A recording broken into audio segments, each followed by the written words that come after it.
Olá pessoal, sou o professor Marcelo e hoje estou com a minha camiseta nova dos Templários. Eu só uso em momentos especiais e hoje é um momento muito especial porque eu vou tratar sobre a questão ontológica do ser e como podemos entender as motivações de um grupo de monges que se tornou a mais temível ordem de cavalaria da Europa medieval.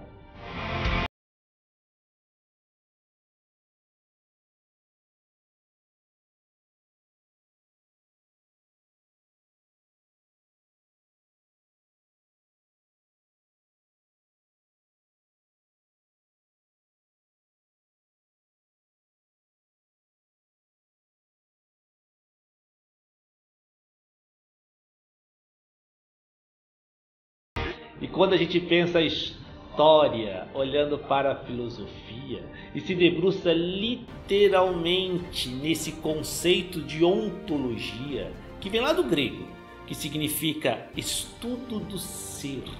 O ser enquanto realidade. A realidade de tudo que é inerente à sua existência. Tudo que é essencial para a sua existência. Ou em outras palavras, tudo que você precisa ter para viver e caso falte, você não existe.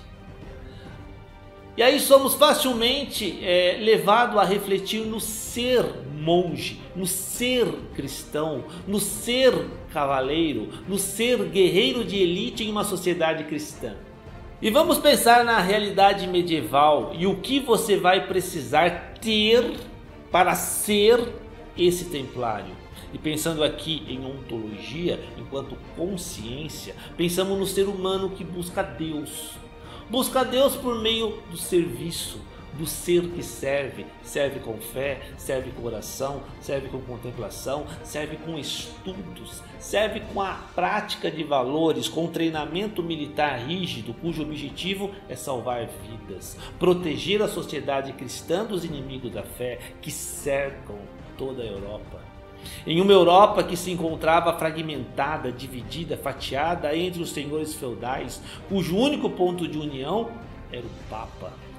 Que para o ser cristão, o Papa era o ser humano que representava Cristo na terra, sucessor direto de São Pedro, que para a cristandade, Pedro era o primeiro Papa, escolhido pelo próprio Cristo para ser o chefe da sua única igreja.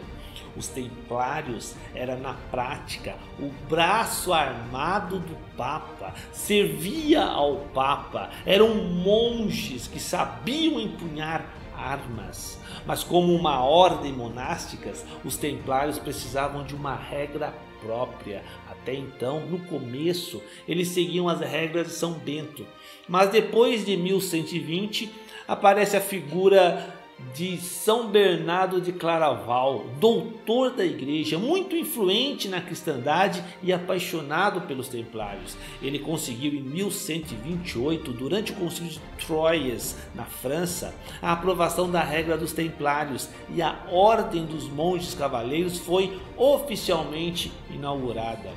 Inicialmente o objetivo da ordem era proteger os peregrinos que iam até Jerusalém. Mas não demorou, os templários passaram a participar de batalhas e construíram uma rede imensa de apoio financeiro por meio de doações feitas pelos senhores feudais, pelos reis europeus e também pelos peregrinos.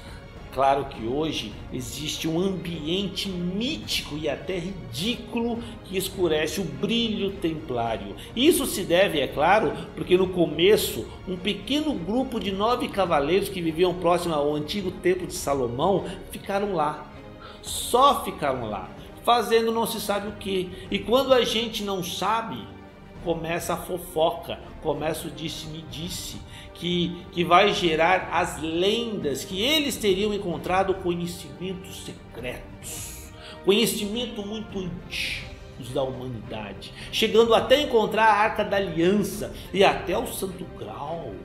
E além, é claro, várias outras lendas que se relacionam com a origem dos templários, somado, é claro, ao seu fim trágico, lá no começo do século XIV, com o rei Felipe IV, comunado com o Papa Clemente V, que culminaram na condenação e morte dos principais líderes templários por heresia e na fogueira, na sexta-feira 13, inclusive. E portanto, somado à sua origem nebulosa e o seu fim trágico, temos um ambiente perfeito para especulações de todos os lados, que se pode ver materializado perfeitamente entre os maçons, que se dizem até sucessores dos templários. Aparece aí as seitas esotéricas falando um monte de ladainhas sobre os templários. Soma-se a esse povo metido em bruxarias, somado a um monte de romances, filmes fantasiosos, jogos de videogame, e para piorar aparecem essas narrativas deformadas, capriciosas dos marxistas, que seguem essa linha materialista histórica e dialética, pseudocientíficas, contribuindo apenas para a construção de uma caricatura muito mal feita e deformada do ser templário.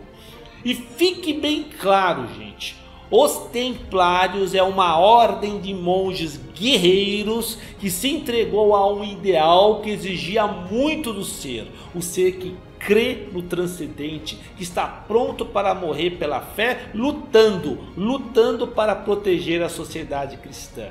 Um ser humano que, mesmo diante da sua formosura física, muito bem ornamentada com uma vestimenta branca e uma cruz vermelha no peito, espada, escudo, montado num belo cavalo, sonho de qualquer donzela que buscava a proteção de um honrado cavaleiro, eles, por amor a Cristo e a sua igreja, mantinham seus votos de castidade, de humildade, de obediência à Santa Sé. Motivados pela crença na verdade absoluta, o ser templário acreditava que a verdade deveria ser protegida por meio da manutenção de uma sociedade cristã que acreditava nessa verdade como o único caminho que leva à salvação eterna. Portanto, um monge guerreiro é aquele que vive a vida um dia de cada vez, um dia como se fosse o último. E isso é muito interessante, porque mais que a gente negue, eu e você que rezamos, que contemplamos, que acreditamos nesse sonho da transcendência, que cremos nesse horizonte fora dessa matéria, no fundo a gente acredita que amanhã, a semana que vem, o mês que vem, estaremos aqui rezando, contemplando, se reunindo. O monge templário não é assim. Ele contempla, ele reza como se fosse o último dia da sua vida. Que amanhã ele estará no paraíso, porque hoje, qualquer momento, pode surgir uma batalha, um ataque repentino, e ele pode sim morrer para renascer nos braços de Cristo.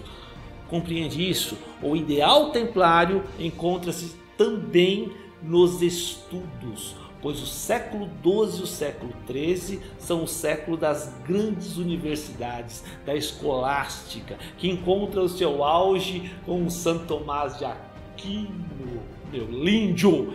E os monges cavaleiros sabiam o quanto o saber, a ciência, o conhecimento é fundamental para uma fé saudável, robusta. Até porque, gente, cá entre nós, um ser cristão que não estuda sua fé, quando se vê diante de qualquer nova ideologia bem oralizada, facilmente cai. E isso os templários tinham muita consciência. Por isso que a arte medieval, o gótico medieval, é uma arte pedagógica que buscava numa sociedade majoritariamente analfabeta a formação do ser. E os monges cavaleiros tinham plena consciência disso, que um processo civilizatório saudável precisava caminhar juntos com a ciência, com a política do bem comum, com a religião, com a fé, com os valores e virtudes presentes historicamente na Igreja de Cristo. Por isso que os templários, em longas campanhas pelo mundo, trouxeram para as universidades europeias uma gama imensa de saberes de fora da Europa. Podemos dar um exemplo aqui, a da geografia dos fenícios, que se juntavam com a matemática pitagórica, calculando as marés, calculando os ventos, calculando as estrelas e culminando na capacidade de navegação. E aqui, gente, já se começa a fazer um parêntese, uma ponte a um processo que vai acontecer alguns séculos à frente com Portugal, que genuinamente é uma nação templária. Mas isso é para o próximo vídeo. Portugal uma nação templária e nós brasileiros herdeiros do ser ontológico dos templários. Gente, muito obrigado, fica com Deus e até breve.